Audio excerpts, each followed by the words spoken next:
الرحمن الرحيم والصلاة والسلام على رسول الله عليه أفضل الصلاة والسلام. كنت عايزة يعني كنت عايزة أوريكم إن اللحمة يعني هي نية، وهي نية دي لحمة بلدي. فأنا قلت إيه، إحنا زهقنا من الأكل وداخلين على رمضان، وإن شاء الله هنعمل وصفات كتيرة حلوة وصواني وحلويات، حاجات كتيرة كده إيه مع بعضينا.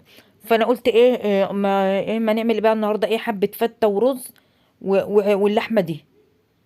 يعني كنوع من تغيير الأكل كمان.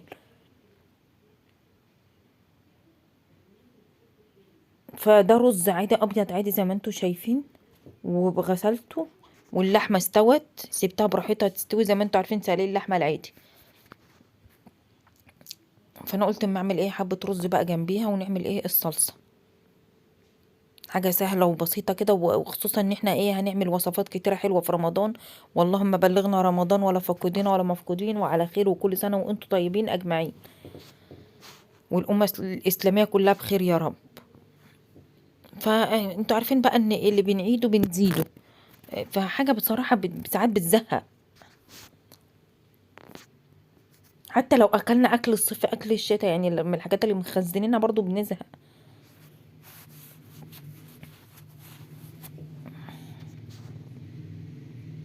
اهو شوحنا الرز حبه، وبعد كده ايه، ده بصوا مرضوش احطه في الشوايه بصراحه. دنيتنا حطيت حته سمنه حلوه كده، ودنيتنا شوح فيه، بصي تقليب ورا بعضه ورا بعضه كده لحد ما نشف وبقى جميل احسن من الفرن. انا ما بحب اكل الفته، ما بحبش العيش كتير، بحب الرز اللي اكتر. غير الباقي يعني ماما وبابا بيحبوا العيش يعني، اللي هو إيه يعني، نسبه وتناسب، ولا العيش كتير ولا قليل. انا ممكن احط خمس ست لقمات كده ليا انا.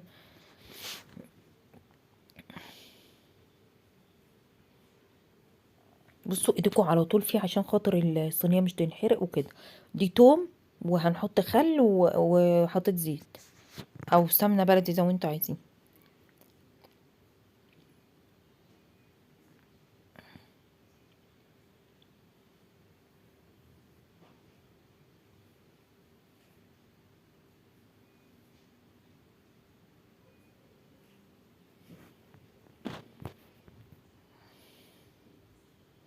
بصوا يا دوبك يبقى ايه، داخل على الاصفرار كده، عشان ما يمررش معاكم التوم.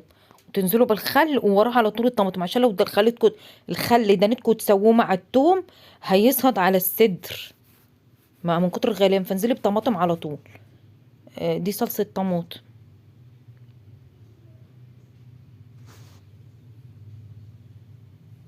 يبقى ايه كده مع بعض. ساعات كنت بحط الطماطم الاول وبعد كده الخل،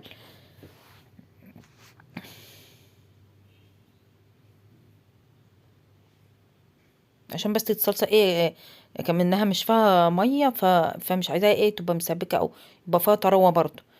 حتى لو ما فيهاش طراوة، كده كده انتوا هتزودوا اصلا، اسمها ايه، الشرب.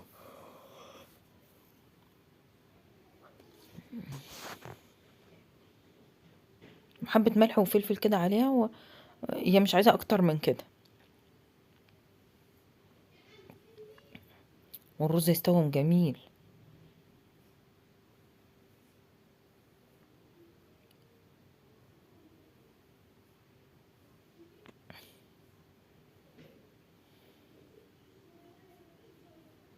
لازم تطلعيه من البخار. بصوا ما شاء الله البصل، احنا بنحب البصل بقى بتاع الشوربة، والشوربة نقية وجميلة. بصراحة الحاجة البلدي حلوة ولها طعم برضه. يعني مهما الواحد يقول لا طعمها حلو بصراحة. والقطعية الدور ده مظبوطة. لان بصراحة انا ما بحبش اللحمة عشان خاطر القطعيات اللي بتتجاب دي. ساعات الجزار بيديها لك متفلة وش الفخدة، وانا ما بحبش الحاجات دي، بحب الحتة الطرية الناعمة. وما بحبش اللحمة كتير اصلا، يعني انا ممكن اكل قطعة صغيرة ويكون فيها دسم كمان. لكن الفراخ يعني ما شاء الله بحبها قوي يعني.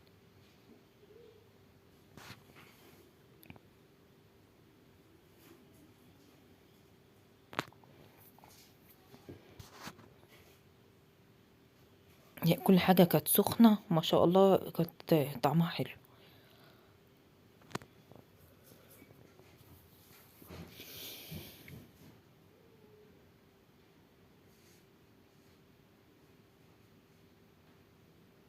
انا قلت اما اعمل ايه كل واحد لوحده طبق لوحده كده فتة، عشان زي ما قلت لكم اللي حابب عيش كتير اللي حابب عيش قليل كده، فاحنا بنحب العيش قليل انا وندوب.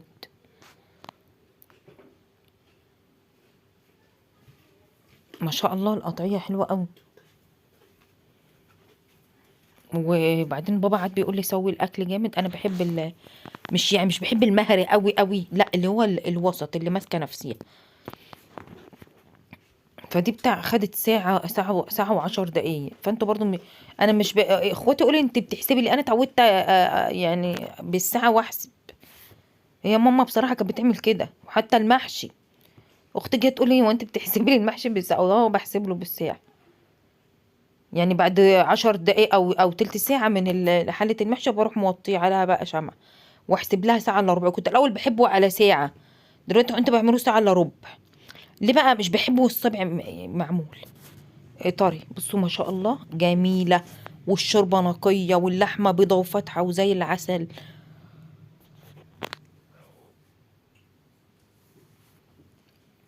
ما شاء الله طبق. بصوا ما قربت لكم الكاميرا، هي الإضاءة عندي يعني بعافية شوية.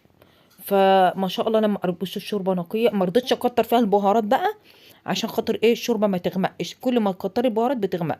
ولايك وشير واشتراك في القناة وتفعيل زر الجرس.